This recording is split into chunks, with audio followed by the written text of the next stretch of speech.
আমি গভীর শ্রদ্ধা ভরে স্মরণ করছি সর্বকালের সর্বশ্রেষ্ঠ বাঙালি জাতির পিতা বঙ্গবন্ধু শেখ মুজিবুর রহমানকে, যিনি 1971 সালে 26শে মার্চের প্রথম প্রহরে বাংলাদেশের স্বাধীনতার ঘোষণা করেছিলেন। পরবর্তীতে দীর্ঘ 9 মাস মহান মুক্তিযুদ্ধের মধ্য দিয়ে এই ভূখণ্ড চূড়ান্ত বিজয়ের দিকে এগিয়ে যায়। সেই রক্তক্ষয়ী সংগ্রামের নেপথ্যে নেতৃত্ব দিয়েছিলেন তিনি। বিনম্র শ্রদ্ধার সাথে আরো স্মরণ করছি 1975-এর 15ই আগস্টে বিদ্রোহী শত্রুদের বুলেটে শাহাদাত বরণকারী বেগম ফজিলাতুন্নেছা মুজিব সহ 71-এর রণাঙ্গনে অস্ত্র হাতে যুদ্ধে ঝাঁপিয়ে পড়া বীর মুক্তিযোদ্ধাগণ, আত্মাহুতিদের 30 লাখ শহীদ ও নির্যাতিতা 2 লাখ মা বোনের প্রতিও জানায় আমার গভীর শ্রদ্ধা ও সশ্রদ্ধ সালাম।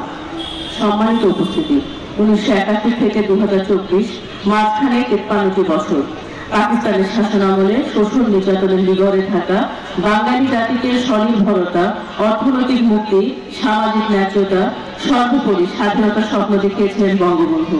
7.5 কোটি বাঙালিকে আরাধ্য স্বাধীনতা এনে দিতে পারলেও স্বপ্নের সোনার বাংলা নির্মাণের আগেই তাকে নির্মমভাবে শাহাদাত বরণ করতে হয়েছিল।